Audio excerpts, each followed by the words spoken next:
Primero, y como es de rigor, mi agradecimiento a Luisa Pfeiffer y a todos los compañeros por permitirme participar de este encuentro, al doctor Vergel por permitirnos estar acá y haber organizado todo esto, y a Mónica, que se ocupó de organizar un poco mi Power, que era un desastre originariamente porque no manejo mucho la computadora. Sacando esto, voy a tratar de acotar el tiempo de charla, porque el pedido de mis compañeros ha sido el poder vincular de una manera más o menos clara el derecho a la salud como derecho humano básico, las formas de atención de la salud como instrumento para que este derecho sea efectivo, y qué tiene que decir la bioética en esto. Vamos a tratar de no extendernos demasiado. Primero voy a leerles la primera parte de mi exposición porque no quiero quiero ser prudente, dado que lo que me toca hablar es el derecho a la salud en situaciones de crisis. Y entonces mi presentación formal ya fue hecha, pero yo me voy a presentar a ustedes con lo que he tratado de trabajar toda mi vida. Yo tuve, hasta que me jubilé hace 2 años, 42 años de médico asistencial en un hospital del conurbano bonaerense, en Lanús. Fui miembro fundador del sindicato, del gremio de los profesionales de la salud, la SICOP, que fue el primer gremio y es el primer gremio que tiene profesionales de la salud, no médicos. Cuenta con médicos y no médicos. Y hace aproximadamente 25 años que empecé a espiar en la bioética y en los derechos humanos. Y como última cosa que vengo haciendo desde el año 1996 es trabajar todos los años en 2 etapas en comunidades tobas del Chaco argentino, que ahora todo el mundo las identifica como COM, porque hace caso a lo que han pedido las propias comunidades. Lo único que sucede es que si nos referimos a las comunidades deberíamos referirnos como COMPI, porque es el plural, lo cual lleva a que vamos a tratar muchas de estas cosas a lo largo de la charla. Probablemente muchos de los que están acá se están preguntando por qué esta segunda presentación. Simplemente para que no quede ninguna duda de que yo no voy a hablar desde ningún lugar de neutralidad académica aséptica. No puedo hacerlo por mi trabajo. No puedo hacerlo por las cosas con las que me identifico. La asepsia la dejé ya en mis largos años de médico cirujano. Y en cuanto a la neutralidad, cuando hablamos de derecho a la salud, estamos hablando de poblaciones en altísimo grado de vulnerabilidad. O, mejor, como diría Miguel Kotov, poblaciones ya vulneradas. Y en eso la neutralidad siempre está del lado que domina, jamás del lado de dominado. Así que no tengo ningún interés en que mi charla tome puntos como si fuera neutral. Cosa diferente a tener en cuenta es tratar de hacer un esfuerzo y mirar algunos de los datos técnicos con cierto grado de objetividad.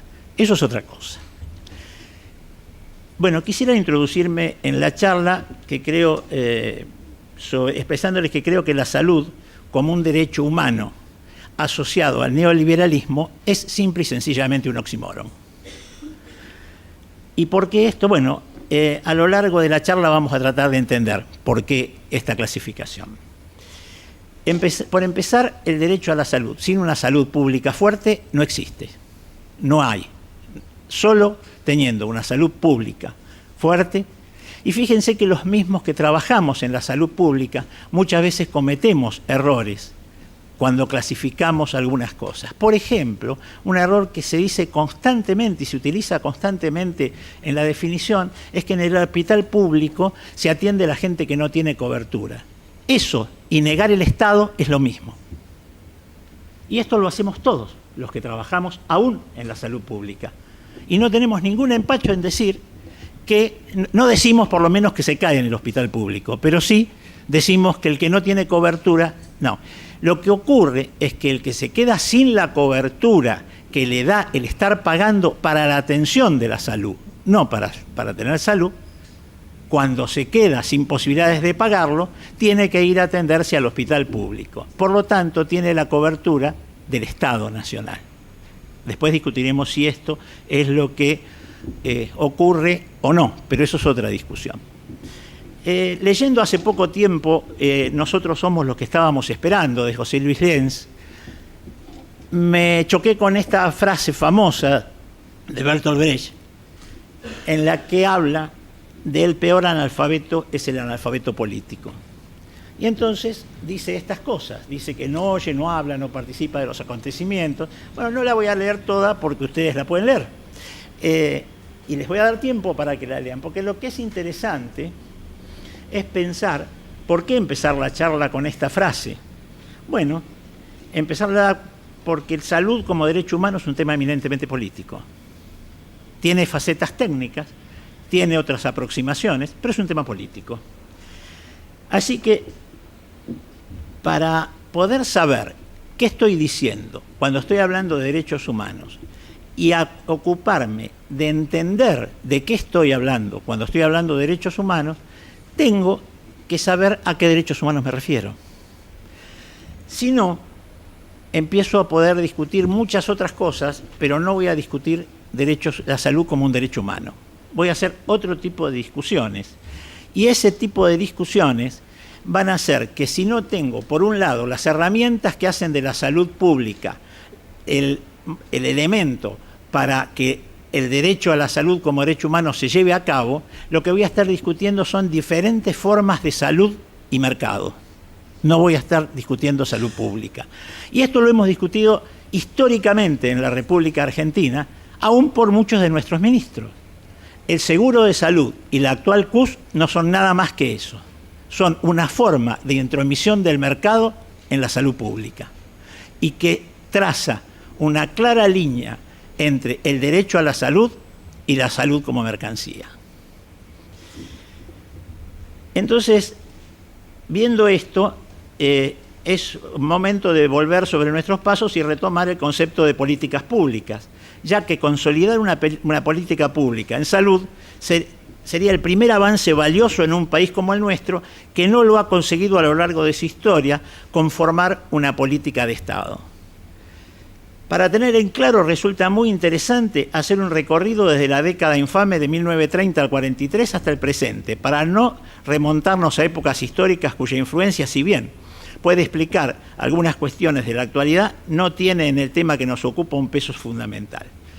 Sin demasiado esfuerzo podemos identificar cómo desde la fecha señalada, gobiernos conservadores primero, oligárquicos, liberales y de facto después y neoliberales ahora, han interrumpido de manera sistemática todo intento de fundamentar y poder llevar a cabo una política pública.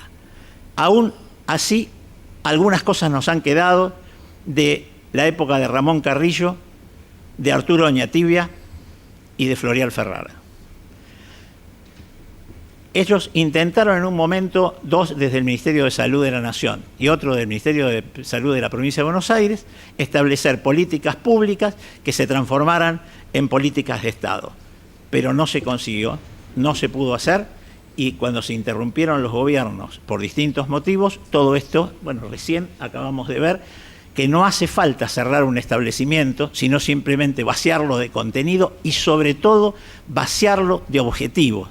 Lo primero que se hace para que alguien se desmoralice trabajando es quitarle todos los objetivos para los que está preparado. Quitarle todo. Y cuando uno hace eso, enseguida lo transformó en lo que quería para después ponerlo en la prensa, en un ñoqui. En general no se ha podido establecer una continuidad. Esta continuidad sí ha sido dada por todas las políticas del Banco Mundial, el Fondo Monetario Internacional y otras entidades multilaterales. Ante esta realidad histórico-política que debemos hacer una reflexión crítica sobre qué decimos cuando decimos que la salud es un derecho humano básico, ya que con más frecuencia de que les resulta conveniente, aún en personas que desempeñan cargos importantes en organismos de la gestión en salud, desconocen o lo que puede ser más serio, niegan las características que definen a los derechos sociales en los que de manera inequívoca está incluida la salud. Desde el 1994, con la reforma de la Constitución, un total de 13 tratados internacionales se han incorporado a la legislación nacional con el rango constitucional. Varios de ellos se relacionan con el tema del derecho a la salud, pero por razones de extensión y de claridad, y por ser el que mejor y con mayor precisión hace referencia al mismo, durante esta exposición solo haré referencia de manera exhaustiva al Pacto Internacional de Derechos Sociales, Económicos y Culturales de 1966. Del cual la República Argentina es signataria y sí es uno de los pactos que está incluido en la Constitución o que está incluido con rango constitucional. Es importante también saber que varias de las constituciones de las provincias reconocen la salud como derecho, algunas de ellas incluso anteriores a 1994. Entonces, para poder analizar críticamente el incumplimiento de las obligaciones a las que se comprometen los estados firmantes en los citados pactos, es imprescindible conocer las características de los derechos en cuestión. En primer término, y a qué cuestiones está invocando cuando hacemos referencia a atención primaria de la salud, ya que de lo contrario puede considerarse como arbitrarias cualquiera de las afirmaciones relativas a violaciones del derecho a la salud en momentos de crisis institucional. Comenzaremos nuestra sucinta recorrida en el repaso de elementos básicos en lo que hace a los derechos en general y los derechos económicos, sociales y culturales en particular, pidiendo desde ya la disculpa a los abogados porque el tema va a ser tratado muy básicamente respecto a los derechos, pero retomo lo que dije recién, una gran cantidad de compañeros del área de la salud no tienen la menor idea de lo que significa el derecho a la salud, la menor idea, y no son capaces de diferenciar entre derechos humanos de primera y segunda generación. Y este es un problema muy serio a la hora de reclamar, porque si yo reclamo en la ventanilla equivocada, no logro absolutamente nada. Entonces, el próximo. A partir de ahora vamos a entender que, y vuelvo a decirle, los abogados obviamente esto no es para ustedes en este momento, pero para que podamos, cuando se habla a diario y cuando se habla en términos jurídicos, si uno lo lee con buena voluntad se da cuenta que no hay tanta diferencia, no es tan distinto lo que está diciendo alguien cuando está hablando de un derecho. Sí, el próximo.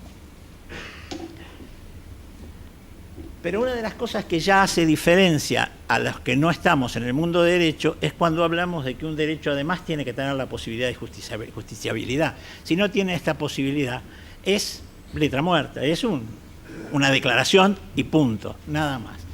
Cuando hay exigibilidad judicial, yo puedo entrar, y sobre todo, ahora vamos a ver por qué un poquito más adelante, puedo entrar en un terreno diferente y entonces puedo decir que hay incumplimiento. Si yo no tengo esta posibilidad, es muy difícil que yo diga que hay incumplimiento, ¿sí? El otro rasgo de suma importancia, y en el caso de los derechos humanos es de suma importancia, yo les diría que se han discutido pocas cosas respecto a los derechos humanos, por ejemplo, con las últimas cosas que han salido. Hay una violación, que es una violación, si ustedes quieren, administrativa, pero en realidad, si uno piensa que los derechos humanos tienen que ser siempre progresivos, nunca pueden ser regresivos, la transformación de un ministerio en una secretaría es una regresión en el área de salud. Y esto no lo he visto denunciado en estos términos en ningún lado. Entonces, que existan normas de diferencia jerárquica son fundamentales para entender cómo son los procedimientos legales. Ustedes son, supongo, sobre todo la gente de abogacía, debe pasar cosas parecidas a lo que nos pasa a los médicos cuando la gente quiere, así en general, que uno pase por cualquier vía y no reconoce esta graduación de las necesidades de actuar, y que no cumplir con esta gradualidad puede hacer que todo nuestro reclamo caiga en la nada. Sigamos. Pero después, cuando entramos en el paradigma de los derechos humanos, ya estamos entrando en un espacio distinto, en un espacio particular, que en general es un espacio que ninguno de los que trabajamos en salud estamos acostumbrados a transitar. Hablamos de que la salud es un derecho humano, pero no sabemos con claridad ni al tipo de derecho que nos estamos refiriendo, ni a los instrumentos que tenemos para que ese derecho pueda ser reclamado de alguna manera.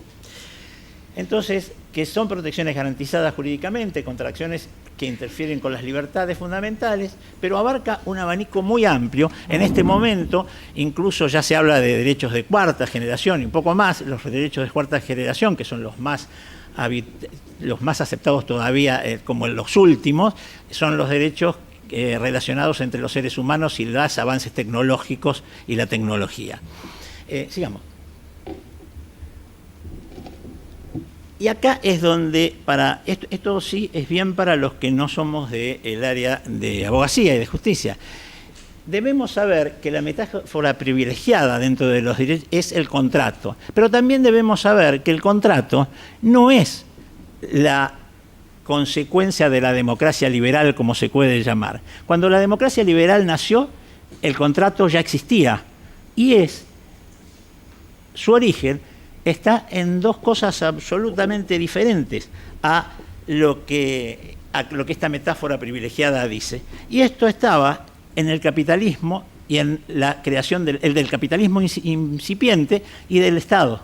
La creación del Estado y la aparición del capitalismo incipiente es lo que da origen a esta teoría del contrato, y a punto de partida de esta teoría del contrato, ahí sí, la democracia liberal lo toma como una metáfora privilegiada. Y esto es un problema para lo que vamos a tratar ahora. ¿Sí?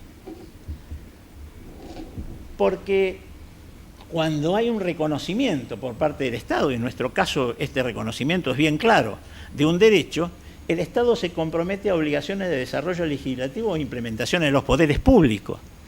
Y resulta ser que cuando no se produce ese tipo de acciones posteriores al reconocimiento del derecho, el derecho se lo vacía de contenido. Y una vez que se lo vacía de contenido, es imposible ejecutar lo que se presupone que es el derecho, pero mucho más difícil todavía es reclamar lo que ese derecho está negando cuando no se cumple. El más claro y el más simple de estas negaciones es no determinar a través de leyes o a través de instrumentos legales y administrativos cuál es la extensión y la capacidad del derecho. Porque si no queda permanentemente como un derecho abstracto, como algo que no sabemos qué es y qué campo. Esto crea gran dificultad. Sigamos. La igualdad formal es el eje jurídico de los derechos humanos de primera generación, los llamados derechos civiles y políticos. Y esta igualdad formal es sumamente importante para entender, insisto, no para la gente del derecho, sino para los que trabajamos en el área de salud, porque hace de manera directa a lo que significa el derecho a la salud. Es lo que María Luisa dijo hace un rato. Si pensamos el derecho a la salud como un derecho individual, estamos perdidos. Porque este derecho es imposible ser demandado desde una igualdad formal, porque no hay ninguna posibilidad de igualdad formal entre un paciente y los profesionales que atendemos, y menos entre los pacientes y los estados. Así que el reclamo a través de una igualdad formal tiene serios problemas. Sigamos. Y es famoso reconocer para estos derechos las obligaciones negativas del Estado, es decir, no censurar, todas las obligaciones que son en los derechos de primera generación o los derechos políticos. Pero también ahí hay una trampa, porque hay un montón de cosas activas que el Estado tiene que hacer para que estos derechos se respondan. La libertad política necesita de padrones, por ejemplo, para poder elegir. O sea que eso de las obligaciones pasivas del Estado son muy interesantes, sobre todo para cómo ataca a los fundamentos del Estado, utilizando estas mismas cosas, el neoliberalismo. Sigamos. Pero por allá, por el último tercio del siglo XIX, aparece una discusión, en realidad aparece hacia la mitad del siglo XIX, pero se consolida como un corpus legislativo hacia casi finales del siglo XIX, que es lo que se da en llamar derechos sociales, digamos, que todavía no son derechos sociales como derechos humanos sociales, sino derechos sociales, y parten de esta discusión. Cuando se intenta solucionar problemas del mundo laboral frente al capital, se encuentra justamente con una dificultad muy seria, que es la misma dificultad que encontramos cuando queremos hacer valer el derecho a la salud de forma individual. A lo sumo, de manera individual, y de vez en cuando conseguimos que en algunos se respete el derecho a atender una enfermedad. Pero difícilmente, cuando se tratan temas individuales, se consiga algo en salud más allá de esto que les estoy diciendo. Entonces, de esa incapacidad y la falta de completud que tenía el derecho en ese momento, aparece, sigamos, este cambio de paradigma. Y este cambio de paradigma no es menor, porque resulta que acá y acá, con las flechas que van para cada lado, se puede determinar con gran claridad cuáles son los roles de cada una de las dos formas de ser pensados estos derechos. En una igualdad formal, un Estado garante y un contrato individual. Y en la otra, una desigualdad material. La desigualdad material es la que fundamenta, por ejemplo, las convenciones colectivas de trabajo. Un Estado mediador, y esto es muy interesante saberlo del Estado mediador, porque se suele decir que cuando hay crisis el Estado desaparece, y en general cuando hay crisis lo que hace es que el Estado media para los poderosos, que es una cosa diferente a que desaparezca el Estado. Y el contrato colectivo. Aquí también suele haber un error para los que no nos dedicamos a la parte jurídica, y es el creer que esto quiere decir que entonces no se puede reclamar acá nada individual. No. Lo que quiere decir que un reclamo individual tiene que pertenecer a un grupo que sea el afectado por ese tipo de cosas. Y que de lo que ahí sale tiene que ver con esta lógica de lo que se llama una sociología de grupos y no una sociología y una antropología individual. Sí. Entonces, este es el pacto del que hablamos, este es el pacto de los derechos sociales, económicos, que en su artículo 12 habla del derecho a la salud, y que si este pacto uno lo toma en tal y lo incluye con rango constitucional, como ha pasado en la Argentina, pero después no elabora programas serios de atención de la salud, serios de vivienda, de alimentación, esto no cumple con nada, no dice nada. Esto es simplemente una guía hacia dónde y de qué manera. Sí, la próxima.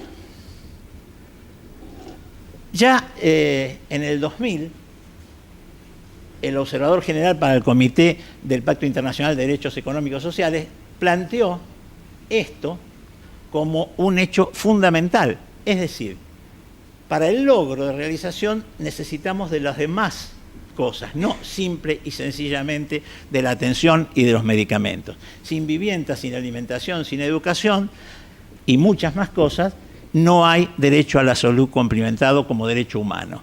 Y para eso estuvieron lo que se llamaron determinantes directos. Esos determinantes directos son agua, alimentos, condiciones de trabajo sana y vida digna.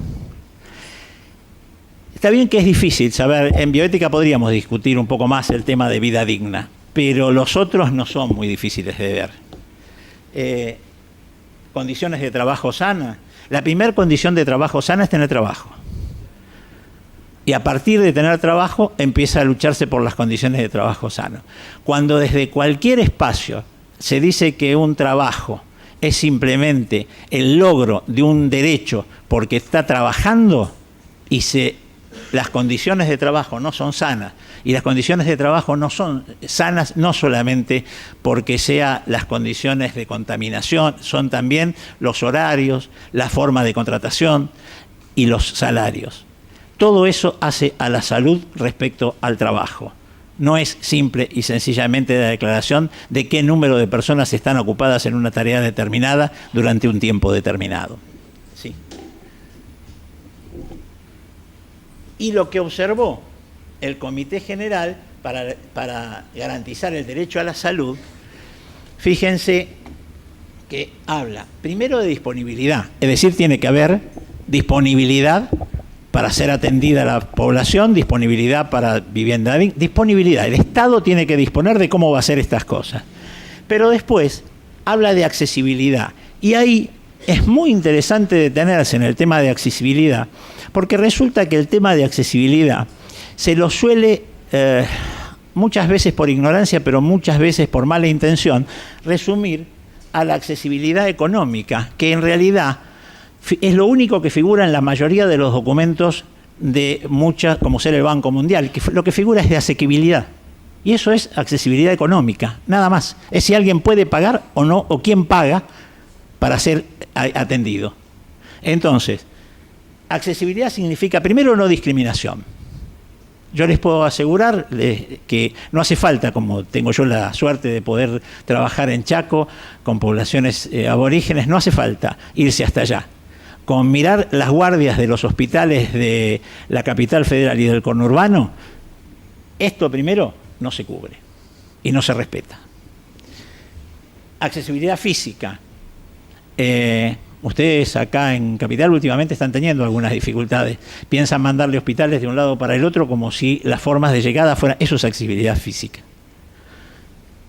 La accesibilidad económica. Y el acceso a la información. La verdad que con el acceso a la información poco y nada se ha hecho con el derecho a la salud casi siempre. La próxima. El de calidad ni siquiera lo trato porque estamos hablando de crisis. ¿Cómo?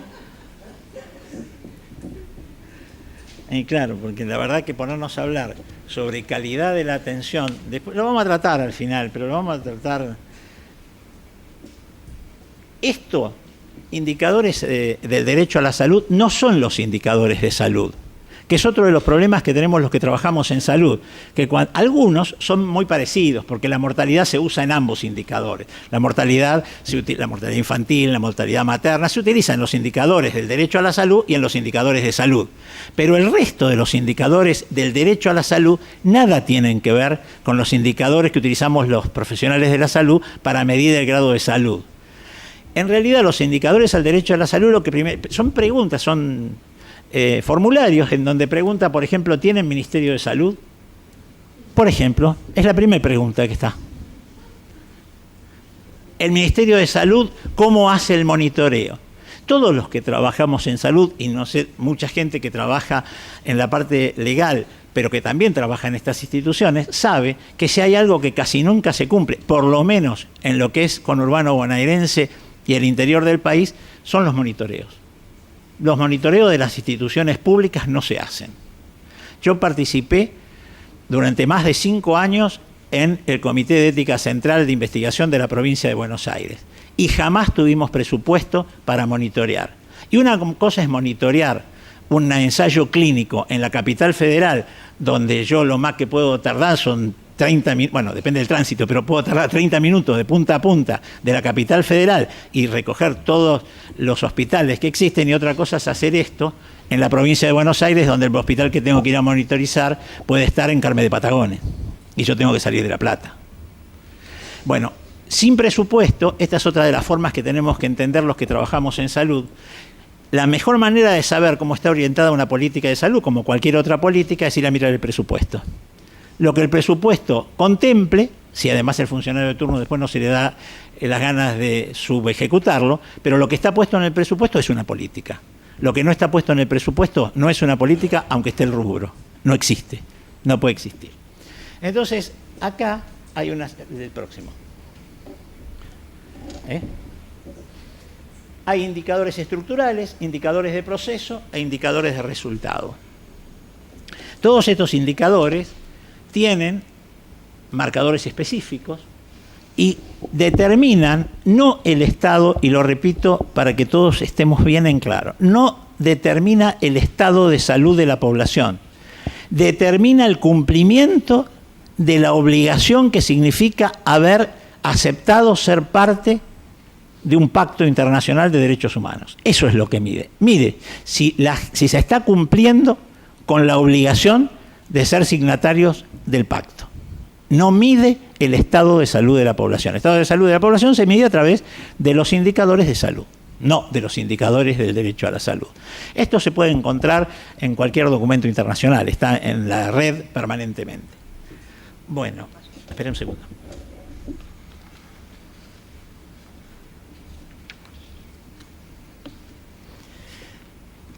vamos ahora a poner la que sigue. Fíjense que Thomas Puig, que es alguien que se ha dedicado a ver cómo lograr financiar, fundamentalmente lo que ha trabajado es cómo financiar los costos de la industria farmacéutica para la salud pública. Ha hecho infinidad de propuestas, tiene una fundación, pero lo que es interesante es lo que dice en esto, ¿no? La concepción relacional. Esto ya estaba en los derechos humanos en general.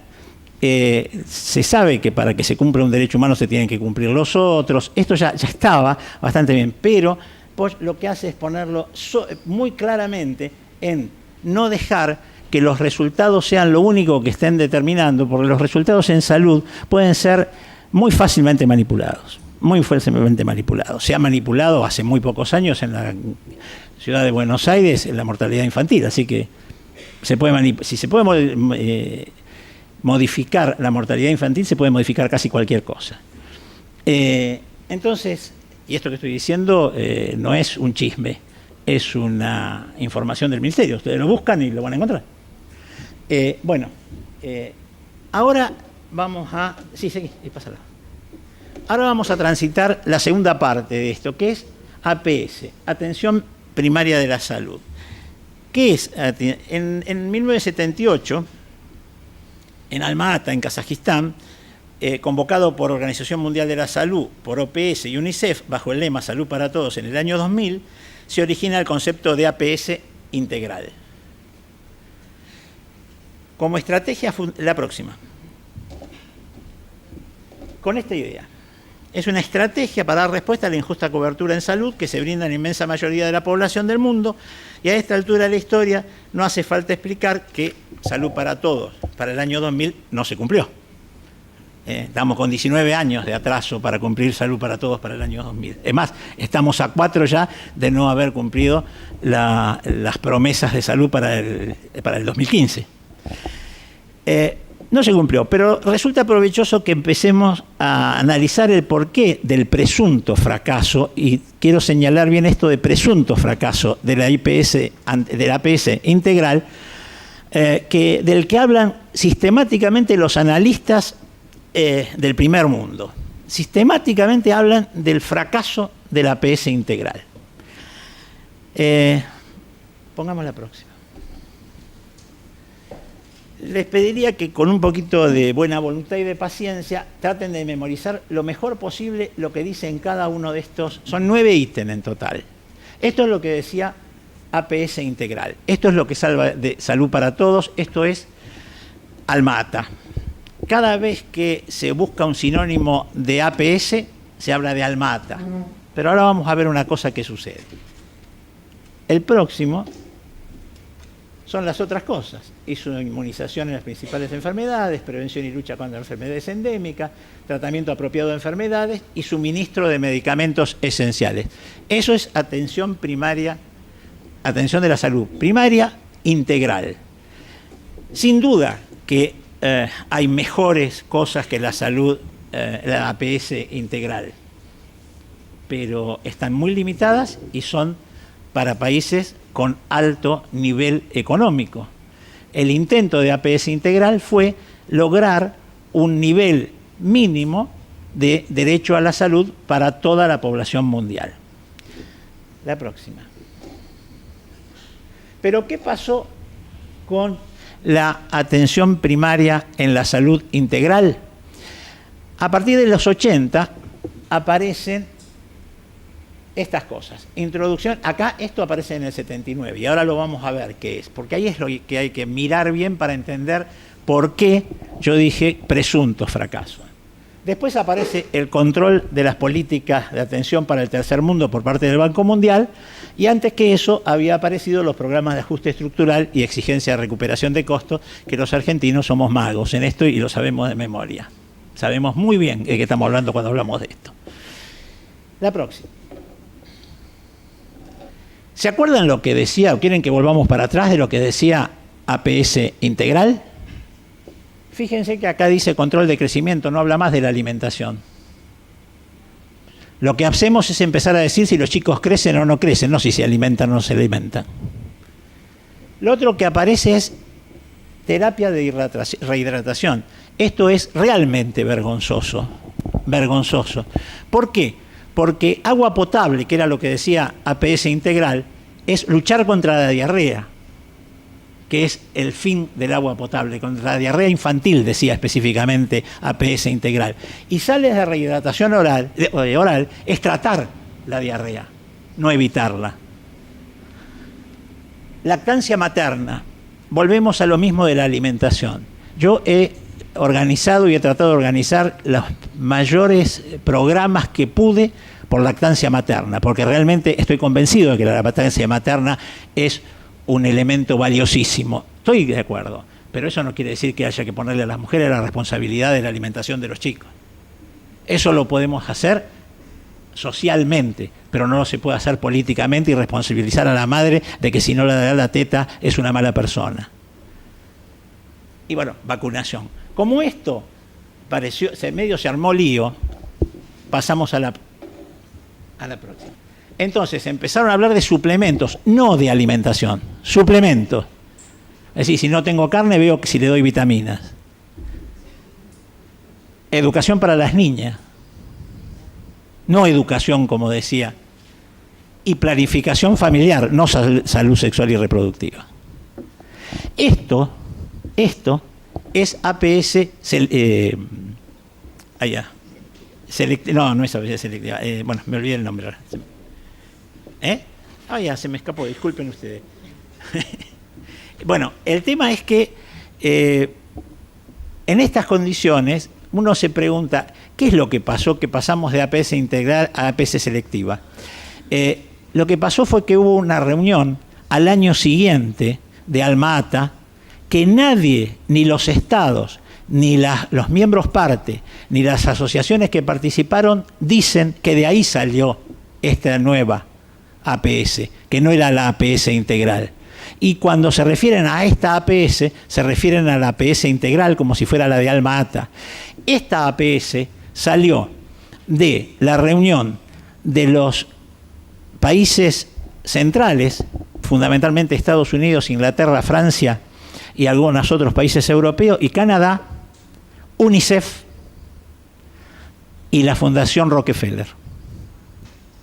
Jamás en un solo boletín de ningún lugar del mundo se hace la diferencia entre APS selectiva y APS integral.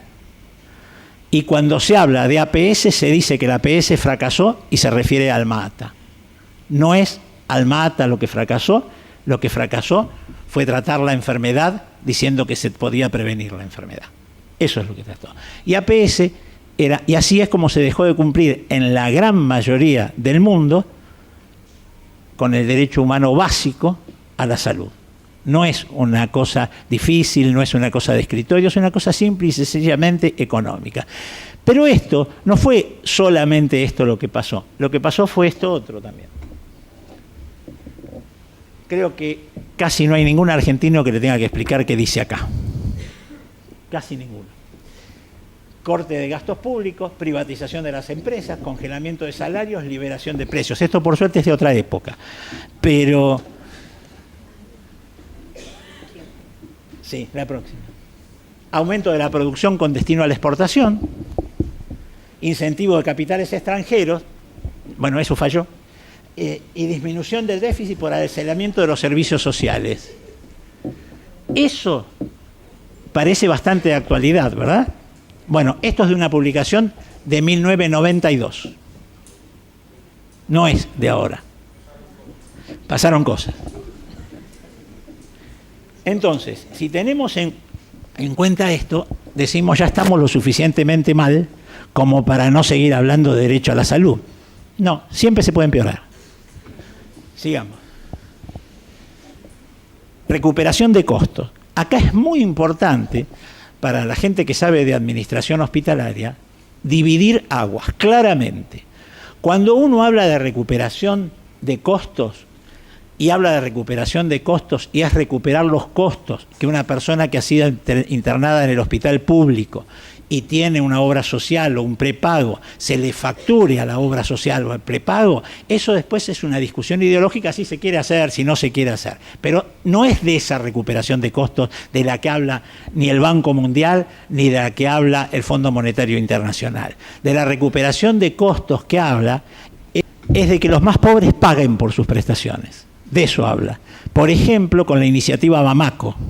La iniciativa Bamako es una iniciativa que se hizo por allá por los años 80, 90, que se buscó el lugar más pobre del mundo, que es Bamako, la capital de un país sudafricano, del África subsahariana, y se planteó, y no sé si por ahí les llama la atención y van a encontrar alguna analogía con alguna otra cosa que últimamente ha estado sucediendo, pero se le dio crédito a la gente, se le endeudó a la gente para que se atendiera en salud. Eso lo hizo el Banco Mundial. Bamako es la capital de Malí. Es uno de los lugares, junto con Costa de Marfil, más pobres del mundo. Lo que sucede es que cuando la población con menos recursos cargan los gastos del impuesto sanitario, la proporción que le corresponde es lo que ocurre, que eso sale de un solo lugar. ¿De dónde creen ustedes que sale? De la alimentación. De lo único que sale es de la alimentación. No hay otro lugar para sacarlo, porque la población de más bajos recursos, el 90% de su gasto es alimentación. Por lo tanto, hablar de una promoción de la salud que pague con recuperación de costos, cuando la plata que para pagar eso la saca de la alimentación, es una verdadera barbaridad. La próxima. Entonces, además de esto, además de lo que produce en la gente, lo que produce en las personas, no en la gente, no me gusta el término gente, lo que produce en las personas que tienen que pagar por estos servicios mínimos, esto pasó mucho con las sales, ¿se acuerdan que yo recién dije de las sales de rehidratación oral? Bueno, con las sales de rehidratación oral pasó eso. En primer momento le enseñaron a las mamás cómo preparar agua con sal, y en qué dosificación y cómo dársela al chico. Pero inmediatamente los laboratorios se dieron cuenta que esto era una buena fuente de ingresos y empezaron a hacer una campaña publicando que había habido accidentes por la mala preparación del agua salada, ¿no? O sea, como decía un viejo maestro mío, Sergio Sechetto, que ahora se cumple lamentablemente 10 años de su fallecimiento, decía, los argentinos y el mundo, después que inventó cosas importantes, se dedica a inventar el agua tibia. Bueno, esto era el invento del agua tibia. ¿Y qué hicieron? Comprometieron a los gobiernos más pobres, de los países más pobres del mundo, en comprar los sobrecitos de sales de hidratación oral, que es cloruro de sodio y punto.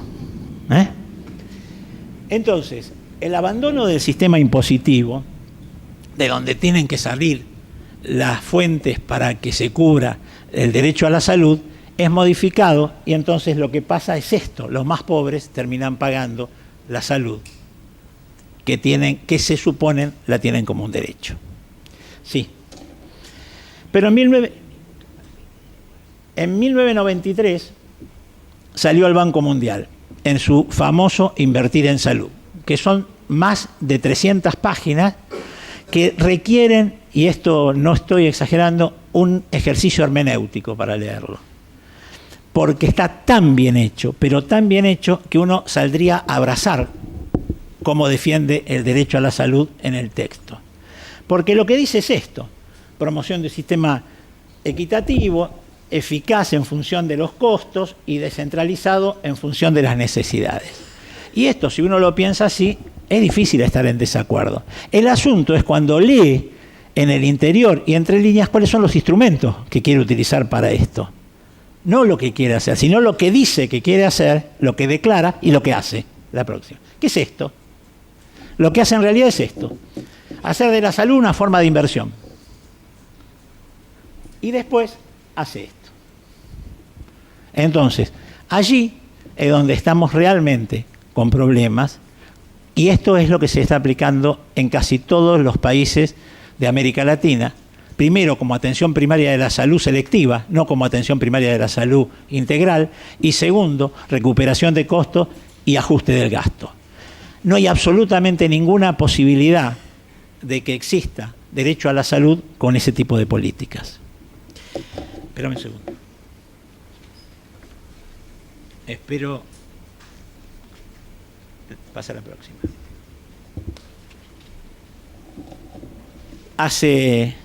En 2003 apareció a través de los miembros de la Organización Mundial de la Salud y de la OPS un pedido de recuperar el tema de APS integral, y aparece el documento que está en internet, ustedes lo tienen que buscar así como enfoques de APS renovada, y lo que hace la APS renovada, que tampoco se ha puesto realmente en ejecución, pero lo que hace es declarar a la salud dentro del marco de la atención primaria integral y unida de manera directa a los derechos humanos, considerando a los derechos humanos, a la salud como un derecho humano, que no estaba en el 78 en Alma Ata declarado de esta manera. Sigamos. Y tiene estos 3 niveles de acción. Acá sí los 3 niveles de acción están bien pensados.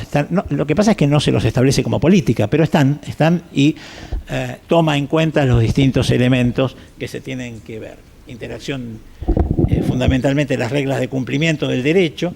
Esos serían los viejos indicadores, los que vimos en los derechos humanos, los mecanismos operativos que deben estar, y la interacción con el equipo de salud, porque es muy interesante, plantea pasar del término usuario a, como dice abajo de todo, sujeto de derecho, y de usuario paciente a sujeto de derecho.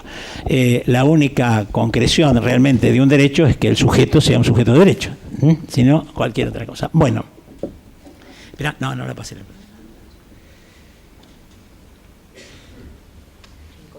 Sí, dale. Si hablamos de derecho a salud y pensamos que en este momento en la República Argentina con el presupuesto de salud pasó esto, yo me voy a detener demasiado en estas cosas, ya las estuvieron viendo. Sigamos. En estas áreas se hizo este ajuste. En ninguna de estas áreas está considerado, aparte de los ajustes, el planteo de la subejecución, porque además de los ajustes hay subejecución. Entonces, con estos ajustes no hay ninguna posibilidad de actuar en prevención y menos aún en promoción de la salud. El recurso residual, que no de otra manera debería denominarse lo que deja disponible este brutal ajuste, se agota en la atención de la enfermedad y aún así se precariza en cantidad y en calidad. Como ya se señaló, la combinación del ajuste del presupuesto y la devaluación producen un impacto en la atención de la salud, ya que más del 80% de los insumos y la aparatología tienen valor dólar. No importa que no sean importados todos, porque hay aparatología que se construye acá, pero los materiales con los que se construye, lo mismo tienen precio dólar. Junto a la realidad económica, concurre el severo ajuste sobre el recurso humano, profesional y no profesional, del sector, expresado en la depreciación del salario, en un congelamiento de hecho de las vacantes, dado que no se efectúan los nombramientos en los casos de jubilación, fallecimiento o enfermedad, a lo que debemos sumar la disminución de la planta en varias instituciones por despidos. Así es como se va produciendo un vaciamiento de todo el sistema. El caso Posadas es el más conocido, el LIS es el otro que se lo reconoce. En la población, la creciente desocupación y el aumento del trabajo informal producen una importante pérdida de cobertura social que pasa a atenderse al hospital público. No resulta necesario ser un especialista en salud pública para comprender que si la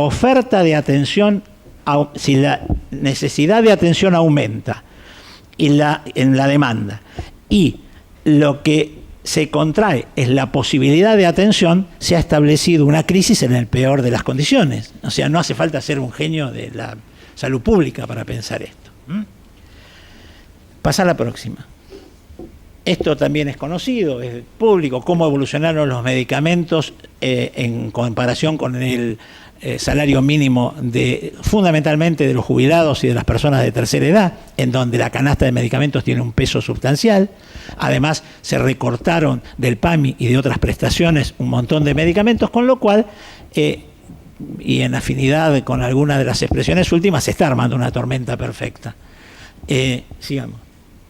Fíjense cómo crecieron el precio de los medicamentos. ¿Mm? Y acá es el precio de los 50 medicamentos. Si toman nada más que los medicamentos que tienen que ver con enfermedades cardiovasculares, que son la primera causa de muerte, se van a encontrar que es de más del 450% el aumento. Y el aumento de las jubilaciones sigue siendo ese, el 170, 130 y pico por ciento. Espera.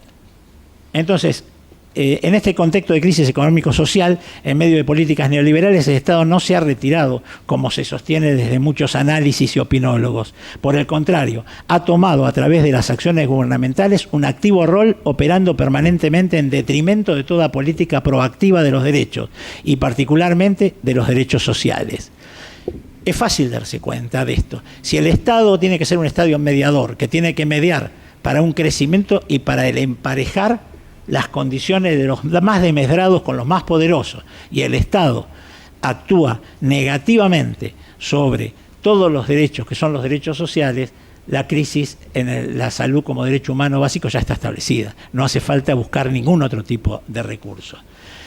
Bueno, como comenzamos nuestra charla diciendo que el neoliberalismo y el derecho a la salud eran un oxímoron, y si hacemos esfuerzo de reconstruir los mecanismos que hemos analizado, primero caracterizando al derecho a la salud como un derecho humano de los denominados de segunda generación, y luego, como todos los organismos que responden al ordenamiento neoliberal fueron atacados desde su nacimiento, atacando cualquier proyecto como la APS integral, significaba un objetivo de mayor equidad en salud y en las políticas de ajuste llevadas a cabo en la actualidad en nuestro país, desde lo social, lo económico, se pone en claro que esta expresión, neoliberalismo y derecho a la salud, no es otra cosa que una síntesis de la realidad.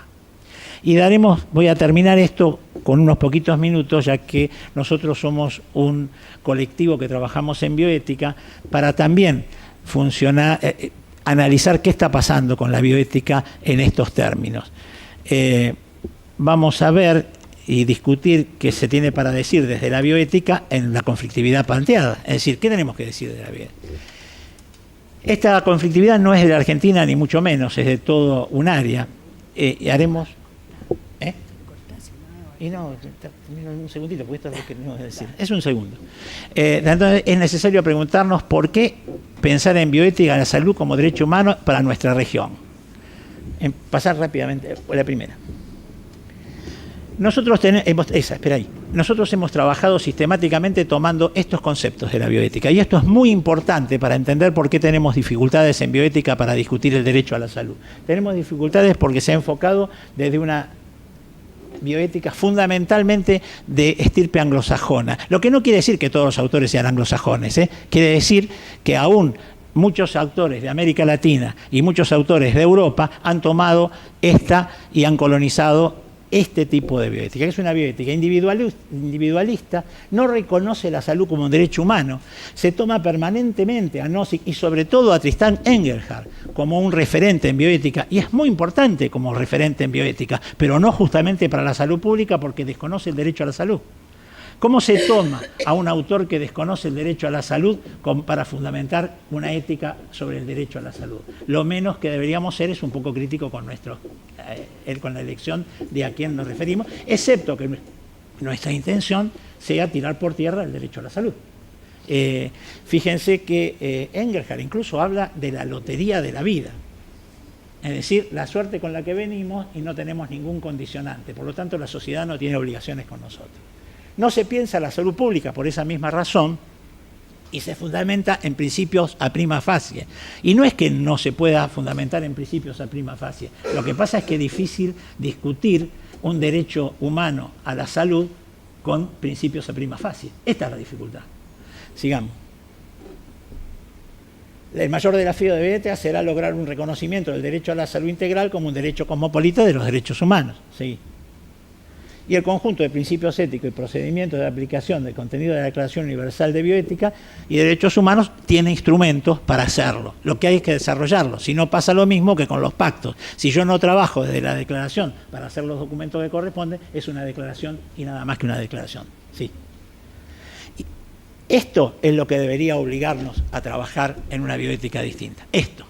Después podemos mirar otros miles de cosas, pero esto. Si yo pienso en esto y en esto, no puedo pensar a la bioética desde lo individual y no puedo pensar a la bioética fuera de la salud pública. Y no puedo pensar a la bioética fuera de los derechos humanos. Pasa a la última. Y esto debería ser, esto lo traje, parece descolgado de todo porque tendría que haber estado antes. Estos son los indicadores de pobreza de la Organización Mundial de la Salud. Y acá hay un hecho bioético que está escondido y que deberíamos estar denunciando permanentemente. Hay 2 estándares para medir la pobreza y nadie dice absolutamente nada. Hay un estándar para países desarrollados en donde una vida larga y saludable es una expectativa de más de 40, de menos de 40 años en países desarrollados y de más de 60 en países desarrollados, que tiene como conocimiento analfabetismo en países no desarrollados, pero que tiene como escolaridad no alcanzada en los países desarrollados, que tiene como acceso a servicios de salud, agua limpia, niños menores de 5 años con desnutrición moderada severa acá. Y acá, pobreza de ingresos. Acá, en inclusión social no existe para nosotros, para países en vías de desarrollo subdesarrollados, y para países desarrollados es el empleo. ¿Ustedes me quieren decir cómo se hace éticamente bien aceptar que se clasifique así a los pobres de un lugar y del otro cuando sabemos que la gran mayoría de los pobres están acá? Ese es un trabajo para la bioética. Muchas gracias.